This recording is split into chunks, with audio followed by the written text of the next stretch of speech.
In the cozy heart of North Carolina, as Christmas bells ring their tune, Triad families decorate and dream of a home they hope to buy soon. They are tired of paying rent, but have been too scared by the news. Less homes for sale and higher interest rates gave everyone the blues. But as we go into the new year, there's an opportunity for joy, as a new home in 2024 is on Santa's wish list for every girl and boy. Rates are lower and homes are selling. The Triad is quite hot. The Sharpe Mortgage Team will talk to you with great care and thought. Even if you are not ready today to take the next step in your life, we know that life can change quickly for a husband and wife. There is no obligation to talk to our local team about your dreams. No stress at this time of year. It's as easy as it seems. Celebrate Christmas knowing you are well on your way to build beautiful traditions and magic for future holidays. The Sharpe Mortgage Team raises a toast to your family's festive cheer, whether you're ready now to buy or waiting till next year. A house truly becomes a home when filled with love and holiday songs.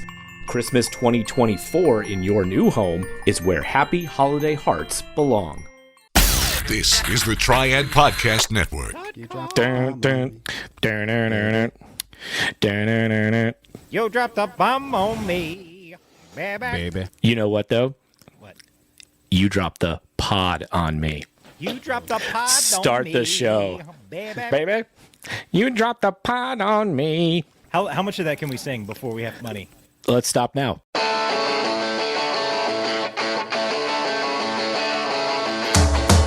Welcome to Triad Dads with a Drink, everyone's favorite podcast about three guys talking about stuff that does not matter. I am Tim. I'm one of the three Triad Dads with a drink.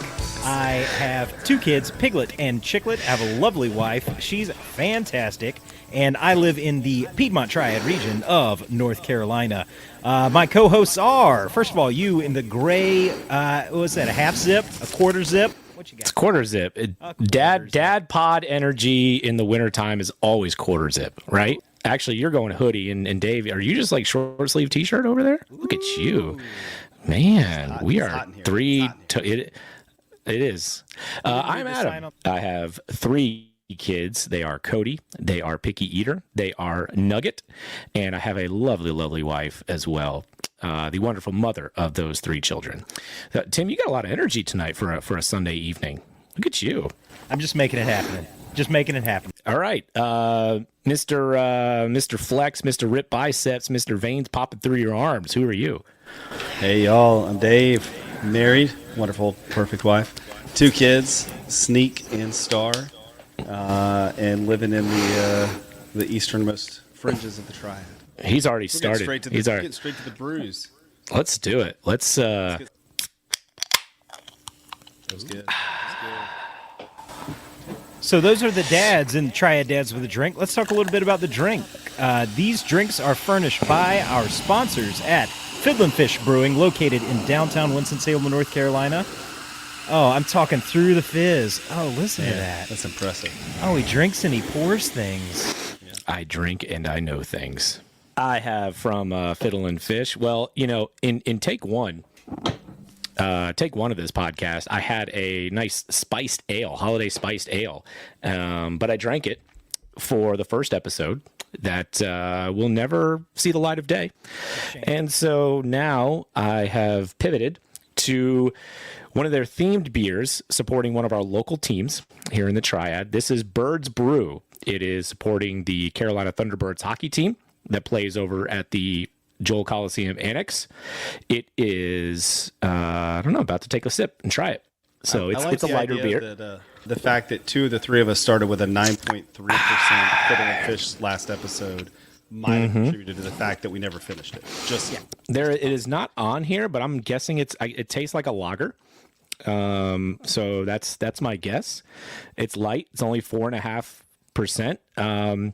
I'm usually not a lager person, but if it's Fiddlin Fish, it's always going to be good. And this is quite tasty. A good starter beer for the pod tonight. You know, I've been to a few of those Carolina Thunderbirds games, and I think it's a good idea to start them out at 4.5%. One of the owners of Fiddlin Fish, that the Thunderbirds were his second favorite sponsorship that Fiddlin Fish does, after, of course, this pod. Of course, absolutely. Now, They don't stop. Do they interrupt the hockey game like during intermission when they're driving on the Zamboni and just talk about Fiddlin Fish for an hour and a half? No, they do not. Dave usually doesn't get to join us in the Fiddlin Fish Pond because he is located on the far eastern edge of the Triad. But this week, he was able to enjoy those sweet delicacies from Fiddlin Fish. And Dave, what are you drinking tonight? That's right. So I wisely am not doing the Ass Over Tea Kettle, which is a delicious winter warmer. Got to say, love that beer from the previous attempt. Tonight, I'm going with currently clad in a knit koozie, the Ardmore Amber, which is one of my favorites of theirs. Usually on cycle, and Ardmore being the first place in the Triad that we ever lived. More font on the can, and so we'll see if. Here we go. That sounded great. It sounded great. And you know the thing better than how it sounds? It's how it tastes. Yeah. I wasn't quite sure when you held that up whether that koozie was actually the artwork on the can or whether it was a nice knitted koozie. How about you, Mr. Tim? What you drinking on night number 2? So I am drinking from Fiddlin Fish an ESB, an extra special bitter, that is in honor of Piedmont Craftsman's 60th anniversary. Piedmont Craftsman, a craft and handmade garment, jewelry, housewares, decorative objects co-op that's located in downtown Winston-Salem. They recently celebrated their 60th, and Fiddlin Fish brewed this beer in their honor. I'm a big fan of an ESB, and I know you guys are too. It's a sort of an underrated beer style, I think. This one's delicious. It tastes like I could be sitting in a pub somewhere in England, just got a little bitterness, but is very delightful. Goes down real smooth. I'm going to be honest with you guys. I've never tried an ESB, so I think after I finish off this Carolina Thunderbirds Birds Brew, I think I got one of those as well from our friends at Fiddlin Fish, so I think I'm going to crack that open for the second one tonight. Great. Never tried it before. So those are the brews you know about the dads every week on this show. Week, month, sometimes every Fortnight. 2-3 months. Yeah. Trimester. When we turn on the microphones, we enjoy talking about some of our most dad-like moments, something that is quintessentially dad that has happened in our lives over the last week, month, trimester. So let's talk some dad moments, guys. Let's go snake draft here and go back to you, Tim, for what is your dad mo for this episode? This time of year is always chock full of dad moments, so it's really hard to pick one. But this was one where I was actually informed on what my dad moment would be by my kids, Piglet and Chicklet, who recently, they created a little surprise for me. They were real excited about it. They took a picture of Batman sort of in action, sort of running, and they added a beard to Batman and created a little poster that I hung in my office that says secret ID and then my name, a.k.a. Best Daddy Ever. And across his chest, he's got Daddyman written. and they signed it with their names, and that is hanging on my wall. And they asked my wife just before we recorded this podcast, they said, do you think Daddy's going to use our drawing as his dad moment? And I was like, well, now, but probably always, but especially now. So that's mine. Do you have the drawing? It is actually hanging in my office at work. I've got a picture of it that I will forward you. Okay. So that you can understand what we're working with here. We need to describe it for the listeners. Daddyman is, that's the leader in the clubhouse for the title of this episode. Daddyman. No. Some flags right there. I like it. Hey man, we're just using our SEO. Right. There's one way to there's different ways to do that. We're going to try a different approach this time. SEO and ASMR, man, just all of it. That's right. All right, let's see. We got a little picture here. Okay. Oh, that's awesome. Oh wow, that's an impressive drawing. Yeah, in action. Yeah, I don't know. I think it was copied from a drawing somewhere. I don't think that's. I don't think she's Bob Kane, but it's pretty sweet. I love it. Wow. Well, Best Daddy ever. Yeah. Best Daddy ever. That's impressive. That's good.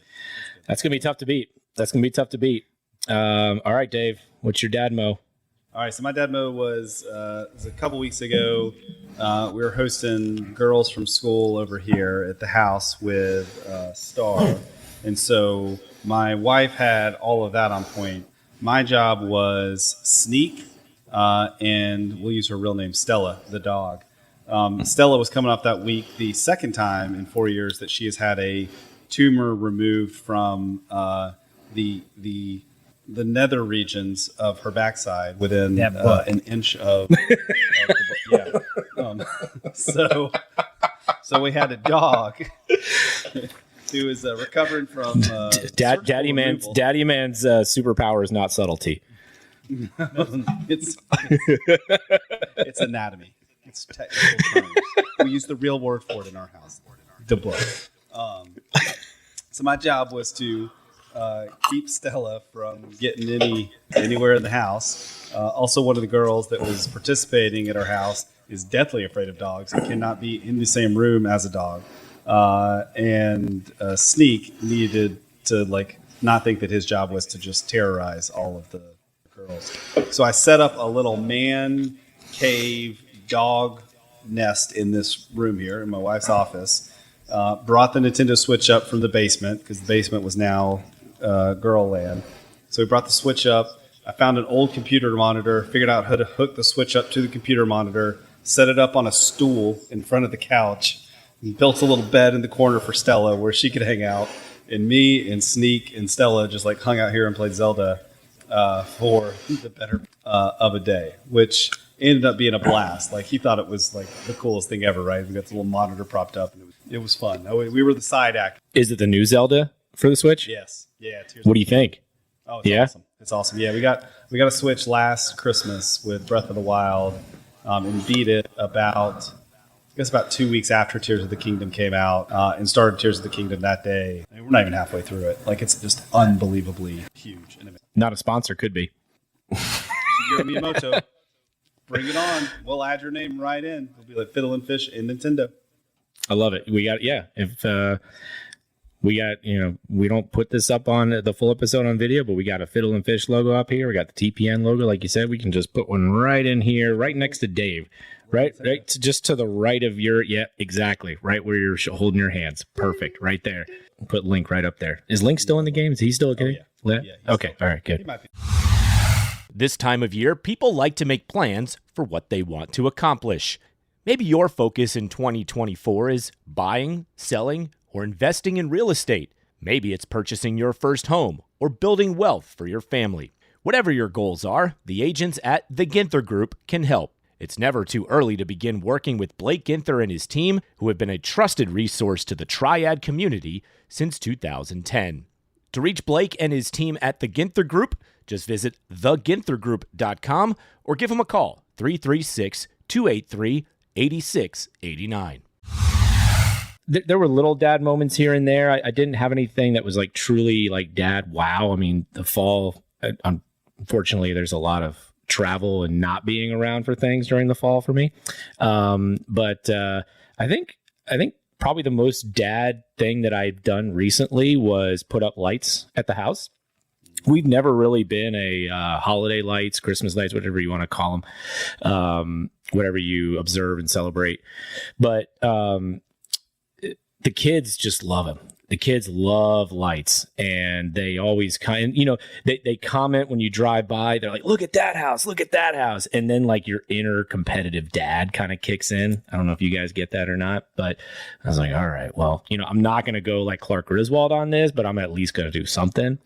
And so over the years, I'll spend a little bit of money each year and gradually add to it. So I spent pretty much an entire afternoon into the evening, maybe a good 6 to 7 hours, putting up lights and stuff around the house. And I think the most dad part of it is just the wiring of everything, right? It's figuring out it's doing the maze of extension cords and power strips and different things. We don't have a ton of outdoor outlets. We have a house light. We have an old house, and so there's a little lamp out an outdoor lamp out front that's in the ground next to the driveway. It's got one plug on it. And then all the way on the other side of the house near our outdoor condenser units for our HVAC is another plug. And so it's basically like, how can I reach all of these different things to basically two spots on opposite ends of the house? So I've probably got no fewer than 6 extension cords and 3 or 4 power strips running all around the front of our house. And so, but it's got, we've got a little light up minion, one of Tim's favorite characters, I know. We've got a little Darth Vader.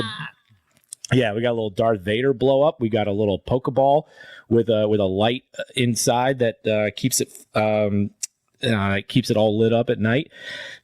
And then there's just lights in various bushes and trees around the house. And then I got a little projector for the front of the house as well. So that also like shines into through the blinds of the kids' bedroom and like shines up on their ceiling. And so that now they love sleeping with their blinds open at night because that'll like show up the red and green bursts will show up on their ceiling. So that's so that's been the big that was never something that we did when I was growing up. Like we didn't have lights or anything around the house and things like that. It was never something that we did up until the kids got to the point where they're like, we want lights at our house. And I can't say no to that. I would like to point out that you said you're not going full Clark Griswold, but Clark Griswold's kids in that movie were older than yours, which means if you're adding a little bit every year, you could get there. I could. I don't do anything on the roof though. I mean, you guys have seen my house. That's not a safe thing to do. We saw the movie. It's not a safe thing to do at anyone's house. Well, that's fair. Yeah. So there's dad moment. Man, Tim, I forget what it's time to do at this point of the podcast. I feel like if we look around the room that you're in, we will find some clues. So let's work together to figure out what. So I see behind you some pennants for some baseball teams. I see some maybe some football paraphernalia. I see a stormtrooper helmet, and I see a massive, hulking, vibrating, resonant, circular, spinnable object that looks like it wishes us ill will, but also wants to take us under its wing to guide us toward a brighter future. Do you also see that? No, I just want you to keep going now. that was incredible. Oh yeah, there it is. When you said massive and hulking, I thought you were talking about Dave again, but you said it was in my room. So okay. Oh, hey Wheel, how's it going? Okay, ready?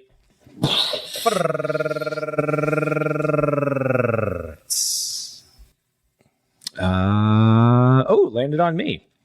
My topic for oh my god, where did you find that?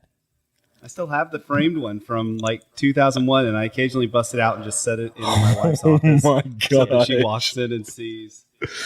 Talk about hulking.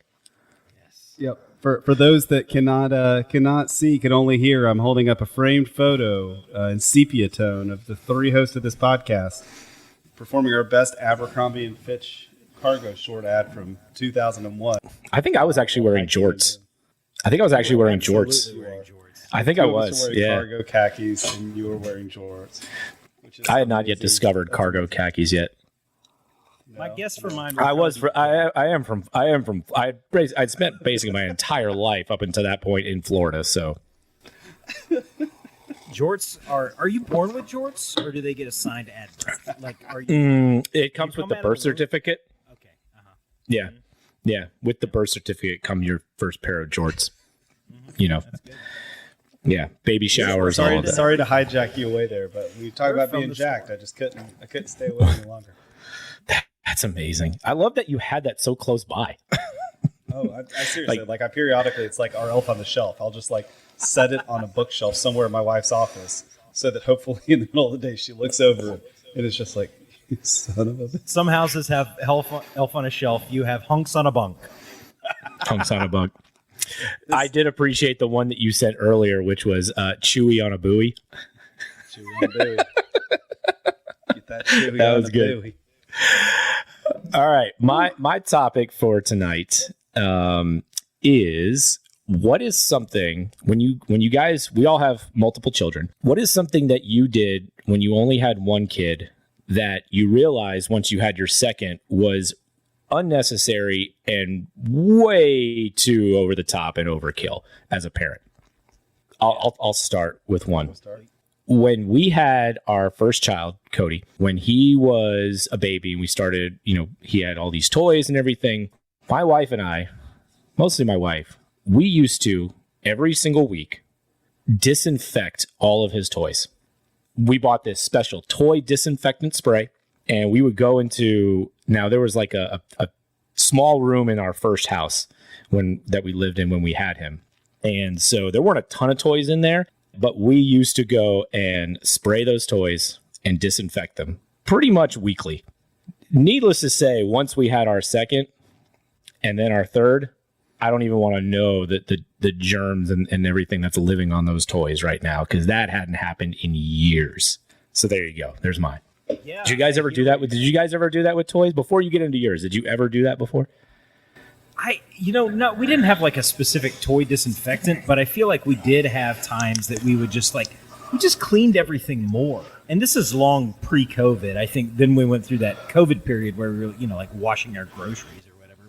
But I do think that we just cleaned more in general, like just wiped everything down more, cleaned the toys more. Yeah, I'm sure we did. So I think for us, the biggest difference between Kid 1 and Kid 2 is that we did a lot of research on everything for Kid 1. And part of it is because we didn't know anything. And part of it is because we just by Kid 2, we had already, if you need a car seat, we already had a car seat. And we already knew, we'd already read all the stuff. So we already had a sense of what actually matters. And there are a lot of features on things in general that we realized just didn't matter. A lot of bells and whistles on stuff. Things just got simpler with the second kid, especially because our kids are only 20 months apart. So very often we would have to buy a second of a lot of things because the first one was still using it. It wasn't like we could immediately just pass it down. So there were a lot of things that we had to buy twice. And so the second one, we would always get the bargain version of whatever that was still safe and well rated, but was just $30 cheaper. And that would be kind of the way we went with car seats and the way we went with cribs and the way we went with all that stuff was just everything was a little cheaper, fewer features, but partly because we probably had a nice one in the house. And sometimes we would give the nicer version of something to the second kid if it was more relevant for a smaller child, I think of some of the stuff that we had with, we'd go ahead and go up to the next level of car seat, but we would get a Graco instead of a Britax. Or we would just kind of go. So that was a big thing was I feel like we just spent a ton of time figuring out stuff because it was 2-on-1 with our first kid. We had two parents with graduate degrees versus one tiny thing. What could they possibly, we got them outnumbered, right? And then the second kid came along and we were chasing a toddler while trying to change an infant. And so everything just got boiled down. So that's what I thought of. So ours, I thought of this and I went and talked to my wife. I was like, can you think of a better one? She's like, no. With Star. Yeah, go ahead, Tim. Tell us about your second beer. Sorry, I wasn't trying to interrupt. My second beer. I got excited. Is How About Brown Trout, which is a nice brown ale from Fiddlin Fish. I really like the label on this one. It's got a sort of National Forest, National Park Service sort of. It's a very nice brown ale. So that's number 2. Let's get the opening out. Let's hear it. Yep. Good pour. I mean, we're an audio medium, but man, we got some great visuals. So this was when Star. Yeah.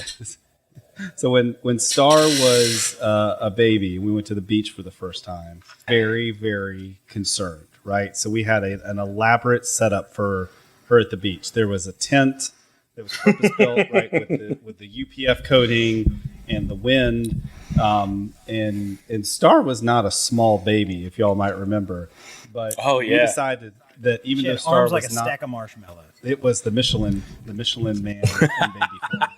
Super cute. Amazing. Super Perfect. cute. Incredibly cute. That's the way babies are supposed to look, man. Absolutely. Oh my God, it was great. I love a chunky So baby. we were like, what should we do with this baby that's not allowed outside of the tent, right? The baby's not allowed to see the sun. The baby's in the tent all day. So we get Correct. a full body swimsuit for this baby, and we stuff it in. And this is the baby stuffed into the full body swimsuit. I'm showing a picture now for those on the pod. She looks like a beekeeper, pants, legs. At this point, she did not have the hat on nor the wraparound sunglasses. We joked the only part of her body you could see were her cheeks, and they were just covered in a 1/4 inch of zinc oxide. Again, not in the sun, in a tent. But then we started to freak out, right? Because we're like, she's going to overheat. She's going to overheat and die. She's got too many clothes on. So what was our solution? We bought a portable fan that we bought and positioned directly over the baby that we had wrapped in the stuffing and put. And then we got a picture of Sneak like 2 years later, just in a swim diaper, like Knife in his just hand. That's it. out Yeah, in the a ocean. knife in his Just like, I picture Star wearing like a veil over her face while she's at the it was beach. a swim veil. It's basically one of Padme's outfits. Yeah. It's Queen Amidala in full regalia. God almighty. That was it. All right, I'm going to go get my ESB real quick. It's time to get serious about your financial future. It's never too early, but it could be too late to get started. And that's oftentimes the hardest part, getting started. How much do I save? Where do I invest? Do I save for college or retirement? How much for each? And who do I talk to about it all? Okay, we'll keep things simple for now and help you answer the last one. We recommend you begin with a local financial advisor, and that's Jennifer Johnson of 3 Magnolias Financial Advisors. She'll sit down with you for a complimentary introductory consultation and go over all of your questions. Get started on the path to achieving your financial goals. Visit 3magnoliasfinancialadvisors.com or call 336-701-1600. Get comfortable with your financial future. 3 Magnolias Financial Advisors. Retirement, financial planning, and investments. Securities offered through Cetera Advisor Networks, LLC, member FINRA SIPC. Investment advisory services offered through 3 Magnolias Financial Advisors. 3 Magnolias Financial Advisors and Cetera Advisor Networks are not affiliated. Cetera is under separate ownership from any other named entity. All right, before we spin the wheel. Busted in, spin the wheel. My very first ESB. Thank God, you. I hope you love it because it's amazing. This is the Piedmont Kratzman. If he hates it, then we're dumb. We are. It's Fiddlin Fish beer. I'm not going to hate it. Come on now. True. It's impossible to hate. Can't hate Fiddlin Fish. That's right. While this settles, before I take a sip, let me go ahead and spin the old wheelie wheel.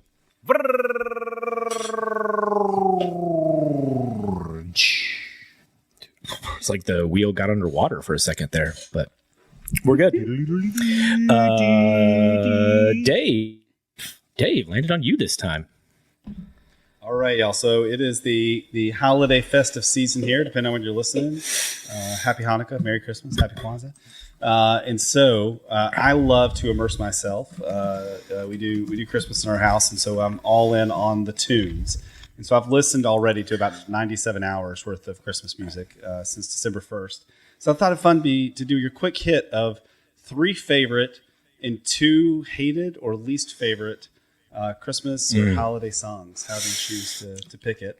Go ahead, Adam. Let's get some. Can I ask a question before we do this? When, in your opinions, when is it okay to start listening to Christmas music? We start on the trip to wherever we're going for Thanksgiving. Oh, Like when we get, okay. Yeah. So you at least wait until around Thanksgiving. Yeah, we do. Okay. All right. So, but I can get down with I'm that. a firm believer in Thanksgiving. Like I'm a Thanksgiving. Thank you. Like Thank you. Like I'm sort of passionate about Thanksgiving. It is at the very least a top 2 holiday for me. Top three. I mean, Halloween, Thanksgiving, Christmas, and that's what's crazy is 3 of the best holidays happen in quick succession, and I feel like each one needs their proper due. So in our house, like I don't judge anybody if they want to put their Christmas lights up in September 1st.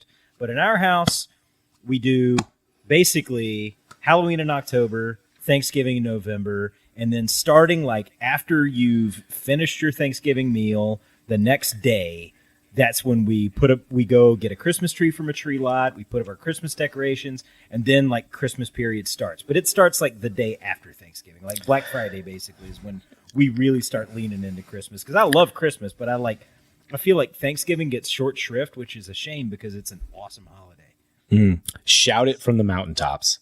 Woo. Thank you. Same for you, Tim. You and I have had some good arguments on this show. That's the best. That might be the most agreeable thing that I've heard you say on this podcast. And I love it when you agree with me. So we're just doing great right now. Yeah. So what do you want to do, Dave? You want to like go do like around the horn here in terms of like good Christmas songs and then bad Christmas songs? I love it. Or how you want to do this? Love that idea. Let's do that. All right. Okay. Let's do the goods. Why don't you go ahead. Start us off. And I'm going to kick off with the owning of my three that I picked that I like. I went for songs that are not classics nor in most people's listening repertoire. So I didn't go for like the traditionals, but three that I love that are more recent. Christmas Wrapping by the Waitresses from like 1981. I think it's one of the greatest songs ever written, let alone a Christmas song. So I don't know if I know that song. It's like down, down, down, down, down, down, down, down, down. It's like kind of that kind of rapping, quasi rapping thing they did in like Blonde songs. Yep, it is. Because the man was sick of that's the kind of sound. Yeah. Yep. So give that one a listen. Christmas is the Time to Say I Love You by Billy Squier, which is just a great rockin' Christmas song. And then Christmas Time by the Smashing Pumpkins. So those are three Christmas songs. I have an entire playlist mix that I've made that is only songs written and recorded after 1980 for Christmas that gives you some variety. So if you haven't heard Christmas Wrapping by the Waitresses, Christmas is the Time to Say I Love You by Billy Squier, or Christmas Time by the Smashing Pumpkins, go give them a listen and see if you want to add them to your playlist. I love those, Dave. Those are great. Great How job. about you, Adam? What have you got? Yeah, so this one, just because it's one that my wife and I always kind of crack a smile whenever we hear it, but Winter Wonderland is one, and it's usually just the first line. And so it's kind of an inside thing where we change up the words to something that is not necessarily appropriate for the podcast, but I'll just kind of leave it to the imagination. It's not that bad, but I don't know if it's something that it's kind of a thing just between the two of us, and I don't know if she'd appreciate me sharing with other people. Podcast After Dark. And so the second one that I really like, I don't know the name of the song, but it gives me goosebumps every time I hear it when I watch the movie. So like John Williams did the score for Home Alone, and every time I watch Home Alone, when he's walking out of the church and the clock chimes hit because he realizes that he needs to get home, and then the music kicks in when he's running home, and then he starts setting up all the traps. That song gets me every time. Not a traditional Christmas song, has no words to it, but I mean, look, man, it's a movie soundtrack with John Williams. Like, it gets me right in the feels. It really does. Oh, that's perfect. I watched that movie 2 hours ago. We watched it last night. Or no, 2 nights ago. We watched it at 1:00 today. Hell yes. For the first time, too. Great movie. For the first time for us, too. We started it at 6:05 p.m. tonight.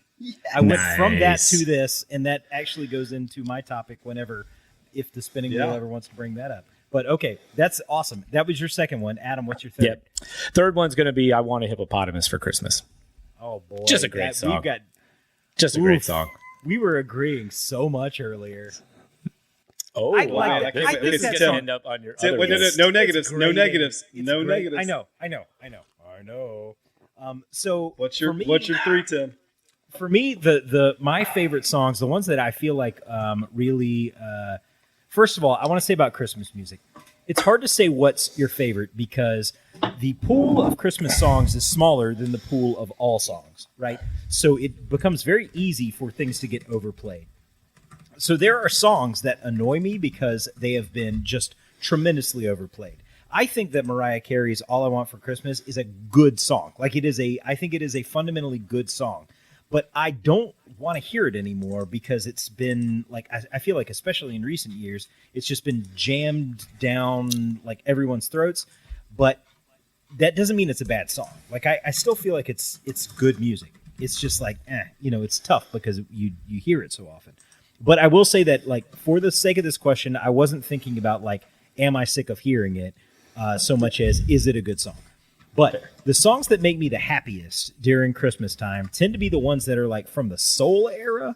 I really like things like Merry Christmas Baby by Otis Redding.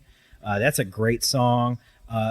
Speaking of Home Alone, the Drifters White Christmas version, do-do-do-do, that kind of doo-wop one. Yeah, I think that's great. I really love Stevie Wonder's "What Christmas Means to Me." I think that's a great song. And then I know I've already said 3, but the other ones that came to mind: "Run Rudolph" by Chuck Berry. That's a great song. I enjoy that song. That is also a good one. That was my OLI, outside looking in. Yeah, and pushing a little later in music history, if I were going by Dave's after 1980 rule. Christmas in Hollis by Run DMC. Yeah, that is a fantastic song. It is so good. Let me correct something real quick because I totally messed up. I had a brain fart and I messed up the name of the first song. It's not Walking in a Winter Wonderland. It's Let It Snow. Let It Snow is the one. It's basically So that's the song. Frightful. But the fire so delightful. Correct. That's the one. So yeah, that. And the Run Rudolph was it was between that or Hippopotamus. I like just totally random weird songs that it's catchy. It's a catchy song to me. It is catchy. It is catchy as long as you imagine it as a child singing it. When you stop and realize it is an adult woman singing that song, that is great. Something about it. Yeah. That is great. That makes it greater. You're right. Correct. All right. So Dave, what are we doing? Two on the negative side? 2 worst Christmas songs of all time. And so my first one, I'll lead in. I've got good passion on these. I have really grown to dislike I Saw Mommy Kissing Santa Claus. It grates on me. And then part of me, we just went through this year of the whole, we had the first Santa discussion in our house, and so trying to explain that, I'm just I don't like it. I like the song. It's not my favorite, but it's not even close to being the most awful Christmas song ever written. Maybe my most hated song of all time. Oh God! Whoa! Is I Want to Hippopotamus for Christmas? Oh. Yeah. I hate that song. My kids, when they want to torture me now, start trying to sing that song in the house because of how visceral my reaction is to it. Why? I just want to slap. You want to stab yourself. You want to and the hippopotamus and Shirley Temple, just everybody. It's just the voice kills me, and it's just I don't find it cute or endearing. I'm at a job, and maybe just he wants to stab himself in his eyeballs. Yeah. Oh. So that's mine. No account for taste. Mine. Everybody's got their thing. That's fantastic. Right. I love it. I was hoping that would happen. That is so great. I love that. You kind of stole your thunder there, though, Tim. No, I'm good. How about you, Adam? What's your downsies? Yeah, so my downsies, Baby It's Cold Outside. Because I think not down with that whole approach by the dude. What's in this drink? Yeah, not cool. So that's number one. And number two, you guys are probably not going to like this. Another probably controversial take. But not a fan of Wonderful Christmas Time by Paul McCartney. Hey, guess what? Guess what, Adam? Guess what? Guess what? Song. That is But- one of my 2 least favorite songs. Thank you. No, can't do it. No, can't do it. Don't like it. no. It's so repetitive. It's a classic. It's top so 10. I Exactly. don't care. They're It's all re- classics. They're Christmas it's- songs. They're all it's re- classics to someone. If I think about what's the song in real life that is most like the song from Love Actually, The greatest Christmas movie of all time. who's just like mailing it in for just to soar up the charts and have a check the box of having a holiday song, like that's the song that I think of that is most like that. Quick diversion because we've got to talk about it because this is the holiday season. Our kids went to Camp Haynes. The YMCA camp has something called winter camp, where they mostly have a summer camp, and then during the wintertime, one weekend they do a winter camp where the kids come and stay from Friday night to Sunday morning, and it's a fun little like camp preview that we sent our kids to last year, and we sent them to again this year. Awesome time. This past weekend was winter camp, which meant this morning when we woke up, my wife and I woke up inexplicably early, like despite the fact that no one was like knocking on our door. It was like our second night without the kids in the house and, starting to like get excited about them coming home. And so we woke up really early and we ended up like having some time to kill before we had to go pick them up from camp. So we decided to start watching Love Actually. And it's been a little while. There are things about that movie that are fantastic. There are things that have not aged well in the 20 years since it came out. That's Boy, correct. howdy. Boy, I feel like we have learned a lot as a society. And yes, I don't believe that every movie should be made, but like that's a lot of workplace situations. That's a lot of workplace romance. Yeah, that's a To the lot of point me. where the That's a boss lot is of me encouraging too. them. A lot of Yeah. me too. It's Yeah. me too, and me too, and me too, and me too, and them too, and they too. I'm just saying. It's also really Greatest difficult Christmas movie of all to. time. It is It's also funny. really difficult to picture Liam Neeson in a character that is not just tearing through Europe, Yeah. beating people's ass.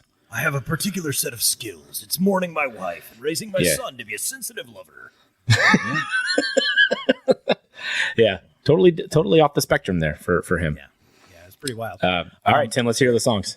The cast saves the movie, by the way. I love the cast. Everybody in that movie is fantastic. So the songs, the first one is Wonderful Christmas Time. Simply whatever. I can't. It Thank you. goes and goes and goes and goes and goes. And it drives me crazy. And the other one, this is one that is a popular one for some reason. I can't listen to Santa Baby. I can't do it. I can't. Yeah, we don't like that one either. Mm-mm. Santa. It's the baby voice thing. Yeah. and the double entendre soup, and it's just, I can't. To the point where when this topic came up, I mentioned it out loud around my family, and I don't think it was just I think it was one of my kids first who said, "Daddy's a Santa baby," because I can't. That's the one that I'll hit next on the playlist, and it's done so many times. So Yeah. many people do it. Yeah. So, Oh I like man. it. That's a good song too. That's my low light. Now I know You what like to that put one? on. That's a Now I good know song. what to put on the playlist when you guys. Not the Madonna version. The Madonna version is horrible. All of them are horrible. They're all Michael horrible. Bublé. Mine. I like Michael Bublé's version. Michael Spoiler alert. Bublé. Michael He Bublé does Christmas one? is I didn't Michael know he Bublé did Christmas is one. the greatest Christmas album of all time. I wanted to talk Michael about Bublé that. Christmas. Christmas albums. Christmas I album actually all time. love Christmas albums, and I love Christmas shows. I think everyone should do a Christmas extravaganza. Everybody should do a Christmas album. I think it's great. I love when people sing those songs. I can't think of Michael Bublé singing that song right now, but I've great. got a lot of Christmas albums I really like, including one that I just listened to the whole day yesterday, which was Sufjan Stevens has got a Christmas album that's really good. But it's like twee and indie, and a lot of people don't get Is into that a it. real But person? it puts me in the Christmas spirit. Yeah, it's a real person. It's a real person. Not true. Thank you.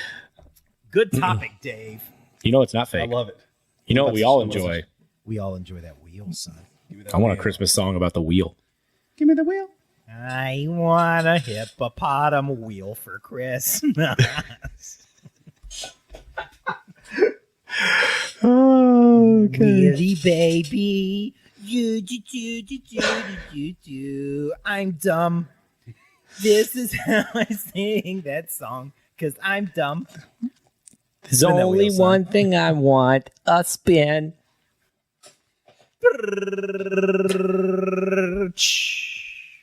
By the way, do you guys watch Community? No. Joel McHale? Man. Right? Yeah, but back in the day, there was a sort of a spoof on Santa Baby. There was. That was hilarious, and I watch it every now and then because it's so funny. All right. Who came up on the wheel, Adam? Well, let's see. It didn't come up on me again. It didn't land on you again, Dave. Looks like Wow. the streak continues. Landed on you, Tim. Unbelievable. That's one of the finest streaks I've ever seen. Hey, man, when you're a good spinner, you're a good spinner to make sure everyone gets their crack at it. Spin, spin, spin. Spinny, spin. So Put the needle on the record. Eric. My topic is we mentioned earlier. He forgot. No, I didn't. We mentioned earlier that tonight I watched Home Alone with my kids for the first time. I gotta admit, I was a little apprehensive about it. I didn't know how it was going to hold up for me. I thought it was pretty good. It wasn't as violent as I remembered it being. Like I remembered the home invasion being the entire movie, and it's actually a small part of the movie. 20 minutes. Yeah. Yeah. It's pretty sweet, So that's a good one that held up. So I thought I would ask the question of as you've gone through the process of showing movies from your own childhood to your children, what is a movie that you have particularly enjoyed or that has surprised you as you have attempted to sort of take the things that you enjoyed as a kid and pass them on to the next generation by showing movies to your kids? Did I ask a question there? Was there a question? You did. Okay, I got it. Good. I got Adam. You got who one? wants to start? Here we go. You want to go? I mean, for me, my kids haven't really watched a lot of movies that I grew up on, unless they're Christmas movies. So, we've watched Home Alone. I think the best example I have is during the spring and summer, my younger son, Picky Eater, got really into Star Wars, like the original Star Wars. Wanted to watch them all the time. There was a time when he'd be home during the summer, and maybe if it was bad weather outside, he'd be like, Dad, can I watch Star Wars? And he always wanted to watch Empire Strikes Back. Ooh. So he got really into that, and so I think that's my best example of one of my kids getting into a movie from my childhood. There's just not a lot. Most of the movies my kids enjoy are newer movies that weren't even close to being around when I was a kid. So the movie that I watched over and over and over again that I probably need to show my kids at some point is the original Mary Poppins. My mom would tell you that's the movie I would watch. I would ask to watch all the time when I was growing up. All the time. You could have said 100 movies. I didn't think you were going to say Mary Poppins. You were going to say Mary Poppins? Movie. Yeah. Oh, it's a great one. My kids love it. Our kids love that one too. Yeah. And Mary Poppins Returns, which is also absolutely delightful and amazing. Underrated. I thought that was a really good.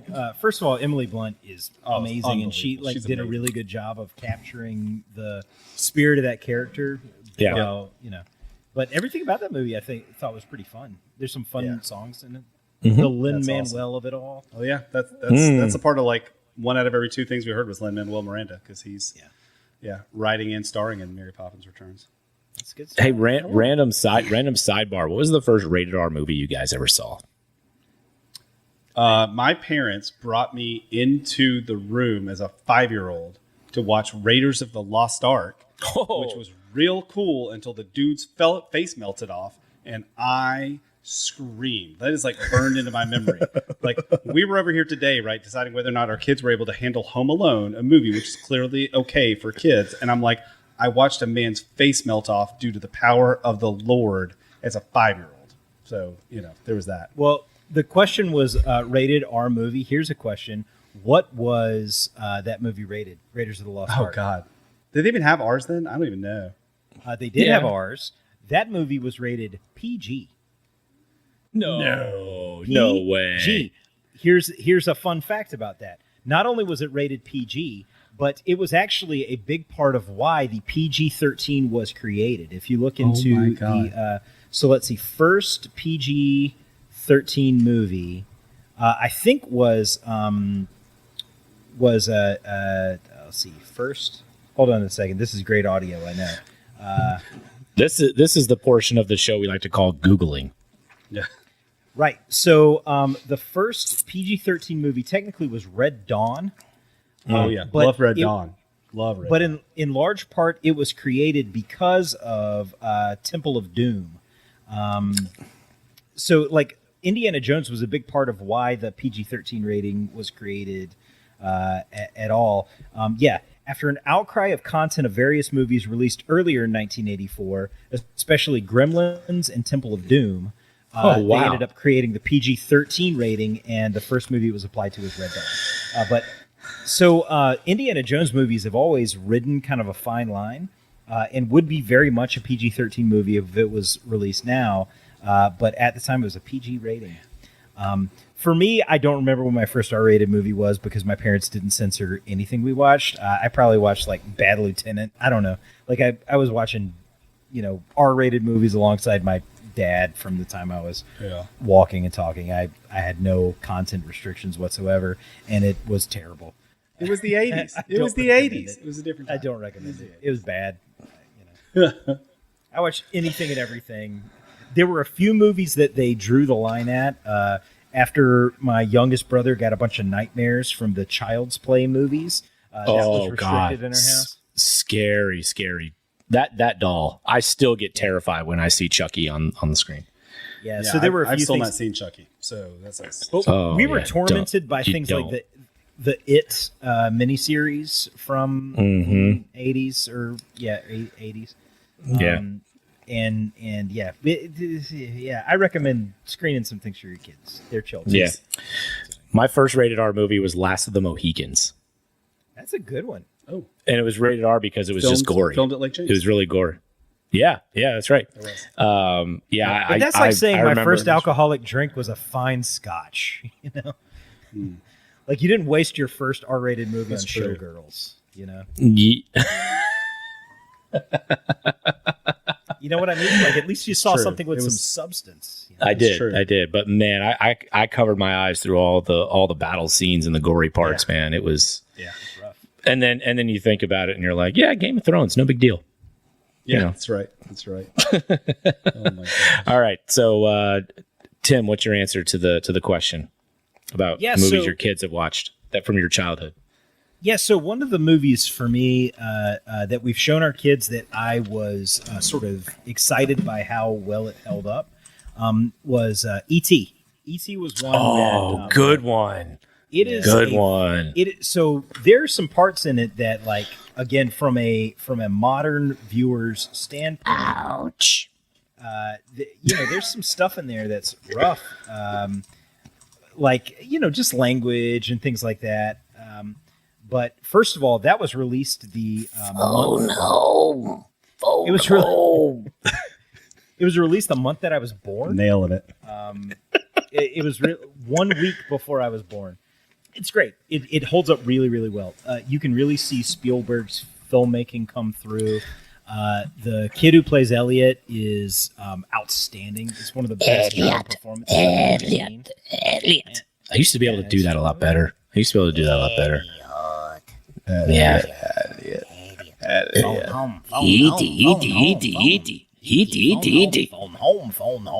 home. It's a great movie. It is. And that's one that my kids love and that I enjoy. I'm glad we showed it to them. That's a good answer. I like that. I think that's one I need to show my kids. I think I need to show. I think there's some swears in it. There's some language that's a little like again, it was 1982. Yeah. And I'm sure it was PG. Yeah. Oh yeah. I think ET was. I think ET was definitely PG. Everything was. Faces melted. PG. Yeah, that's right. ET was like negative G. Guy gets chopped up by a propeller plane. Yeah, PG. PG. Yeah, why not? That's right. It's just fictionalized. All right, Dave. What's your answer? Gosh. Okay, so I got another visual prop for you guys. Not Raiders of the Lost Ark. Not Raiders of the Lost Ark. Not with the Indiana Jones. I do love that we all did Home Alone within 24 hours of each other with literally not talking about it. So good. About it. So good. So this was from a couple months ago. And I can't remember if I already showed you guys this. We, my son Sneak, he watches movies in a visceral manner, as you might imagine, knowing this child. Like, he does not passively sit by and consume the video. He is in it. It's like 4DX, but on our couch. Like, there's jumping and bouncing and screaming, and he is all in. And so we watched The Sandlot a couple months ago because he was playing baseball, right? So we're trying to like get him like all these awesome like baseball movies. So we showed him Sandlot, and I'm going to show you all the video, and we'll get the audio and see if it plays through. This is the last 34 seconds of the scene with the beast, chasing the baseball.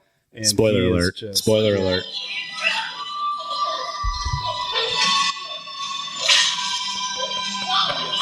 Look at his little legs moving.